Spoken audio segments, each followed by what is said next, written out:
இந்த உலகத்துல நமக்கு தெரியாத மர்மங்கள் எத்தனையோ இருக்கு. இன்னைக்கு இருக்க டெக்னாலஜி வேர்ல்ட்ல மனுஷனால உருவாக்கப்பட்ட எவ்வளவோ இடங்கள் இருந்தாலும் இன்னும் மனிதன் கால் தடமே படாத இடங்கள் நிறையவே இருக்கு. அந்த வகையில இப்ப நம்ம பார்க்க போற பிளேஸ் மக்களால பிளாக் சைட்னு அழைக்கப்பட்டு வர ஒரு இடம். அமெரிக்கால இருக்கக்கூடிய இந்த பகுதியில ஏலியன்ஸ் இருக்காங்கன்னு கவர்மெண்ட் சீக்கிரட்டா பல ஆபரேஷன்ஸ் பண்ணிட்டு வராங்கன்னு சொல்றாங்க.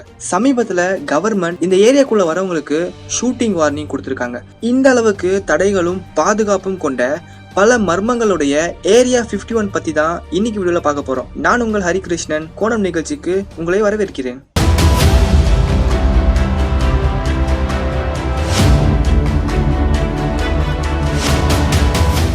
ஏரியா 51 ஆரம்பத்துல ஃபிளைட் டெஸ்டிங்காக யூஸ் பண்ணிட்டு இருந்த இந்த பகுதி இரண்டாம் உலகப்போர் சமயத்துல ரொம்பவே அஃபெக்ட் ஆனதால யூஸ் பண்ண முடியாம இந்த இடம் ஒரு கைவிடப்பட்ட பகுதியா இருந்துச்சு. 1950ல வியட்நாம் போர் நடந்துட்டு இருக்கும் போது அமெரிக்க கவர்மெண்ட் சில சீக்ரெட் ரிசர்ச் அண்ட் ஆபரேஷன்ஸ்க்காக இந்த இடத்தை யூஸ் பண்ணிட்டு வந்தாங்க. அப்பதான் இந்த இடத்துக்கு ஏரியா 51 பேர் வந்துச்சு. நார்த் வெஸ்ட் ஆஃப் லாஸ் வேகாஸ்ல சுமார் 134 கிலோமீட்டர் பரப்புல நவிடான்ற பிளேஸ்ல தான் இந்த ஏரியா 51 இருக்கு. இந்த பகுதியை கவர்மெண்ட் தடை விதிக்கப்பட்ட ஒரு பகுதியா அனௌன்ஸ் பண்ணாங்க. அவ்வளோ பெரிய இடத்துல அதுவும் யூஸ் இல்லாம கைவிடப்பட்ட ஒரு பகுதியில பொதுமக்களுக்கு அனுமதி இல்லாம ஒரே ஒரு ரன்வேயோட பிளைட் மட்டுமே உள்ள வர மாதிரி கவர்மெண்ட்லயும் ஒரு சில பேருக்கு மட்டும்தான் உள்ள போக பர்மிஷன் இருக்க இந்த அளவுக்கு ஹைலி செக்யூர்டு பிளேஸா பார்க்கப்படுற ஏரியா 51 உள்ள என்ன இருக்கு, அமெரிக்க கவர்மெண்ட் என்ன பண்றாங்க, எதனால மக்கள் கிட்ட இத பத்தின உண்மையை சொல்ல மாட்டாங்கன்ற கேள்வி உலகம் முழுக்க இருக்கு.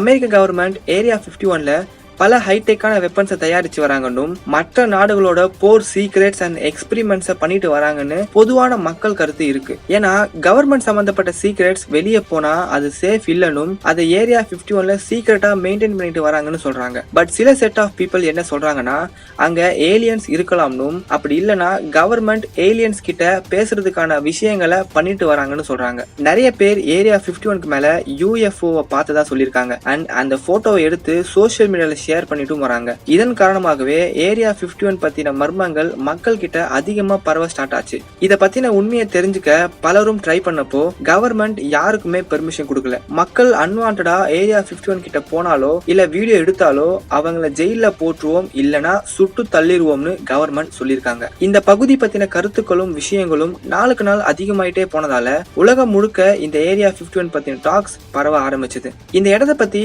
ரெண்டு வகையான தாட்ஸ் இருந்தாலும் மக்கள் அதிகமா நம்புறது அங்க ஏலியன்ஸ் இருக்காங்கன்றது தான். இது கேட்க நம்புற மாதிரி இல்லனாலும் சோசியல் மீடியாஸ்ல இத பத்தின போட்டோஸும் நியூஸும் எதிர்பார்ப்புகளை அதிகமாகிட்டே போச்சு. கவர்மெண்ட் ஏரியா 51ல ஏலியன்ஸை வச்சு ஆராய்ச்சிகள் பண்ணிட்டு இருக்கிறதாகவும் ஏலியன்ஸ் கிட்ட கம்யூனிகேஷன் பண்ணிட்டு வரதா சொல்றாங்க. கேட்க ஆச்சரியமா இருந்தாலும் இப்ப நான் சொல்ல போற விஷயம் கண்டிப்பா உங்களுக்கு ஆச்சரியத்தை கிரியேட் பண்ணும். 1989ல ஏரியா 51ல ரிவர்ஸ் இன்ஜினியரா ஒர்க் பண்ணிட்டு வந்த 59 வயசான பாப் லேசர் முதல்ல ஒரு டிவி ப்ரோக்ராம்க்கு இன்டர்வியூ கொடுக்கறாரு. பட் அந்த ஷோல அவரோட ஃபேஸை ரிவீல் பண்ணாம பிளாக்கா வச்சிருந்தாங்க. அதுல லேசர் என்ன சொல்றாருன்னா ஏரியா 51ல நாங்க ஏலியன்ஸை வச்சு எக்ஸ்பெரிமெண்ட் பண்ணிட்டு வந்ததாகவும் அந்த ஏலியன்ஸ்லாம் கிட்டத்தட்ட 10,000 வருஷங்களா பூமியில வாழ்ந்துட்டு வராங்கன்னு சொல்லியிருக்காரு. அது வரைக்கும் வெறும் தாட்ஸா இருந்த மக்களுக்கு பாப் லேசர் இந்த விஷயத்த சொன்ன உடனே பயங்கரமான ஒரு ஷாக்கா இருந்துச்சு. அவர் சொன்ன இந்த விஷயம் உடனே ஸ்ப்ரெட் ஆக ஆரம்பிச்சு பப்ளிக்கும் மீடியாவும் கவர்மெண்ட் கிட்ட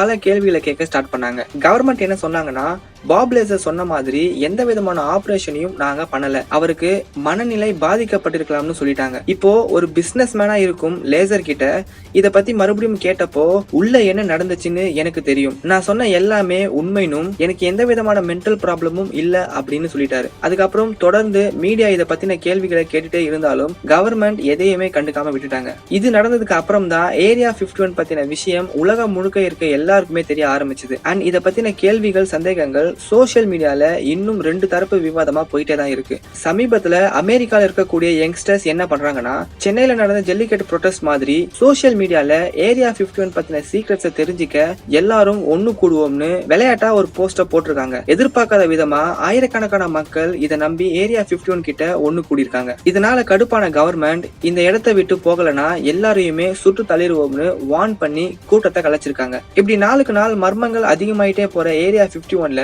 நிஜமாவே என்னதான் நடக்குதுன்னு இப்ப வரைக்குமே கவர்மெண்ட் ஒரு தெளிவான விஷயத்த சொல்லாமே இருக்காங்க. மக்கள் மட்டும் இல்லாம பல நாடுகளும் தீவிரவாத இயக்கங்களும் ஏரியா 51 பத்தின உண்மைகளை தெரிஞ்சுக்க ட்ரை பண்ணிட்டே வராங்க. நீங்க ஏரியா 51ல அப்படி என்னதான் இருக்கும்னு நினைக்கிறீங்க? அதை பத்தின உங்களோட கருத்துக்களை கீழே இருக்கக்கூடிய கமெண்ட் பாக்ஸ்ல சொல்லுங்க. மீண்டும் ஒரு இன்ட்ரெஸ்டிங்கான விஷயத்தோட அடுத்த வீடியோல நான் உங்களை சந்திக்கிறேன். Until then, it's bye from Harikrishnan.